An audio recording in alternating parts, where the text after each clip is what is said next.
मतलब किसी अमरीका ते बरतानिया दे वीजे लेने होवन ते इस्लाम अमन का दर्स देता है। अमेरिका दस है इराक दे के, अफगानिस्तान दे के, यमन दे के, शाम दे के, उर्दन दे के, मिस्र दे के, बोसनिया दे के, कश्मीर दे के, और दस है केड़े अमन दियां तू गल्लां करना। मैं भी चाहना अमन होवे, लेकिन दसो केड़ा अमन दी चाहना। पूरी दुनिया ते कुफर ने मुसलमानां नूं लिताड़ के रख दिता। फरमा दी इतनी इतनी बच्चियां नूं बुतमता ने लत्तां मारियां, फिर थल्ले गिरा के ते उन्हां उत्ते तरपने रह।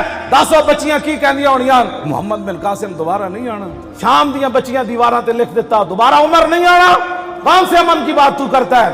अमन उस वक्त होता है जब बिलाल काबे की छत के ऊपर चढ़ जाए। पता है नहीं दीन का बयान करने का। मैं कमजोर हूं ना, मेरा हाथ तलवार इस्लाम की नहीं उठा सकता। मेरे जब उस दिल को ये तो नहीं हाथ पहुंचता कि वो रसूलुल्लाह की तलवारों की नफी कर दे।